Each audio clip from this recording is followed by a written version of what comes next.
Terima kasih pemirsa, Anda kembali menyaksikan program Juru Bicara. Kali ini kita membahas bagaimana persiapan dalam menyambut KTT G20 yang akan dilaksanakan pada bulan November nanti di Bali. Dan kita masih bersama dengan Pak Dirjen, Pak Usman Kansong. Pak Dirjen, ini terkait juga dengan kendaraan yang nantinya akan digunakan pada pelaksanaan puncak KTT G20, yakni operasional utamanya dalam kegiatan tersebut menggunakan kendaraan listrik. Jadi sejauh ini Pak Dirjen, bagaimana jumlahnya, apakah sudah cukup, dan tentunya kita juga harus memastikan pada sarana pengisian baterai kendaraan listrik nantinya juga memenuhi pada pelaksanaan KTT G20. Bagaimana sejauh ini Pak Dirjen? Iya, jadi kita tahu salah satu tema G20 yang diajukan oleh kita Indonesia sebagai ketua atau penyelenggara adalah transisi energi. Oleh karena itu kita menerapkan penggunaan kendaraan listrik atau electric vehicle selama KTT, yakni tanggal 15 dan 16 November.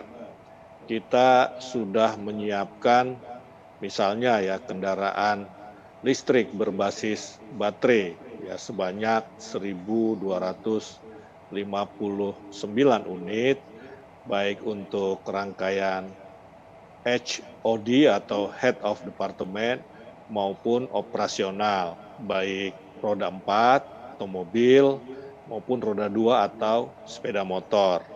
Dan tentu kita juga harus menyiapkan stasiun pengisian kendaraan listrik umum atau SPKLU. Secara keseluruhan akan dibangun 66 unit SPKLU Ultra Fast Charging dengan rincian 46 unit SPKLU biasa dan 2 unit sisanya adalah mobile, jadi bisa bergerak. Dan panitia juga menyiapkan tambahan SPKLU yang disediakan oleh Toyota 200 unit home charging dan 11 unit SPKLU khusus buat listrik begitu ya. Jadi kita sudah siapkan baik kendaraan listriknya maupun stasiun pengisian listriknya. Baik, segi dari akomodasi juga mengenai SPKLU juga telah dipersiapkan sedemikian rupa. Dan sekarang kita beralih Pak Dirjen. Selain itu, akomodasi juga kita siapkan SPKLU-nya, misalnya di Apurva, itu telah dibangun 8 shelter, dan 6 shelter di bagian luar, jadi ada 14 shelter yang mampu menampung 28 SPKLU PLN dan 4 SPKLU Toyota. Kira-kira seperti itu. Jadi di venue-venue yang dilintasi oleh delegasi ini akan kita siapkan. Baik.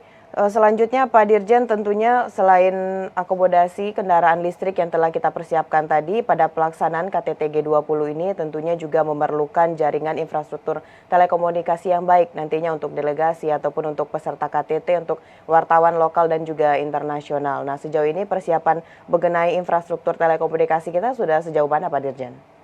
Ya, jadi pemerintah melalui BUMN, yakni PT Telkom Indonesia, memastikan kelancaran penyelenggaraan KTT dengan menyediakan infrastruktur telekomunikasi berstandar internasional. Dan penyiapan infrastruktur telekomunikasi ini tentu saja untuk mendukung kelancaran dalam hal komunikasi di KTT G20 nanti begitu. Nah, secara umum telah mencapai persiapannya 99%. Nanti tanggal 19 akan diresmikan oleh PT Telkom kesiapan infrastruktur telekomunikasi. Jadi sudah bisa dikatakan sudah 100% persiapan telekomunikasi atau jaringan telekomunikasi. Nah, ada 4 program untuk mendukung konektivitas dalam penyelenggaraan KTT G20, dan di sini tentu saja Kementerian Kominfo berkontribusi penting. Yang pertama adalah penyediaan kapasitas dan penguatan jaringan backbone nasional dengan menyiapkan ekspansi atau perluasan kapasitas transport dan IP backbone hingga 1 terabyte. Kedua, penyediaan layanan prima untuk Wi-Fi atau Wi-Fi, ada yang menyebut seperti itu, dan jaringan akses G20 di 19 venue. Dan Ya. ketiga, menyediakan layanan mobile dengan coverage 100% 4G dan 5G di area Bali yang didukung oleh 3.656 BTS gigabyte dan 24 BTS 3.656 BTS 4G dan 24 BTS 5G.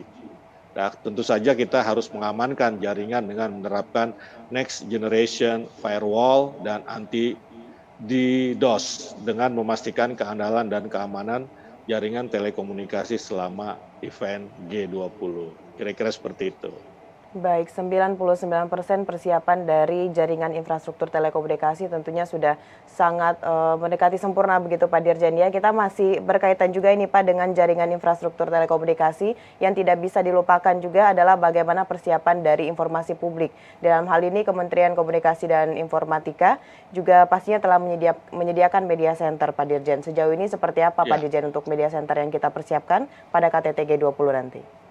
Ya, jadi Kementerian Komunikasi dan Informatika punya dua tugas di KTT G20. Yang pertama, menyiapkan jaringan telekomunikasi yang sudah saya jelaskan tadi.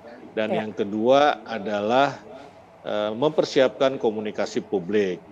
Dalam hal ini, IKP, Direktorat Jenderal IKP, Informasi dan Komunikasi Publik, menyiapkan media center untuk mempermudah wartawan baik dalam maupun luar negeri dalam melakukan peliputan. Nah, media center ini berkapasitas 1.500 wartawan dan dilengkapi dengan berbagai fasilitas, misalnya working space, kemudian booth-booth buat stasiun televisi bila ingin melakukan live atau wawancara begitu, ya, kemudian juga ada ruang editing, kemudian ada control room, ya, bahkan kami menyiapkan juga ruang relaksasi untuk teman-teman media beristirahat. Nah, media center ini sudah beroperasi sejak tanggal 13 sampai tanggal 17 November. Dan nanti peliputan-peliputan yang dilakukan oleh host broadcaster dari main venue di Apurva akan kita teruskan ya melalui jaringan tadi yang disiapkan oleh PT Telkom ke media center, karena kita tahu bahwa tempat Leader Summit di Hotel Apurva Kempinski ini kan terbatas yang bisa melakukan peliputan karena ini terkait dengan keamanan para kepala negara.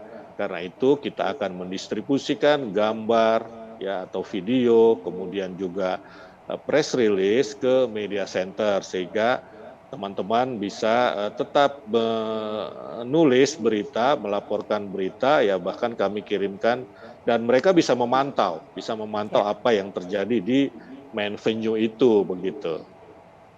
Baik, sarana informasi telekomunikasi, jaringan infrastruktur dan juga media center ini menjadi hal yang sangat penting juga tentunya Pak Dirjen kita untuk menginformasikan pada masyarakat bagaimana jalannya KTT G20. Baik Pak Dirjen, setelah ini kita akan lanjutkan pembahasan bagaimana mengenai fasilitas dan layanan kesehatan pada KTT G20 nanti. Namun kita akan jeda pariwara sejenak, pemirsa tetap pada program Juru Bicara.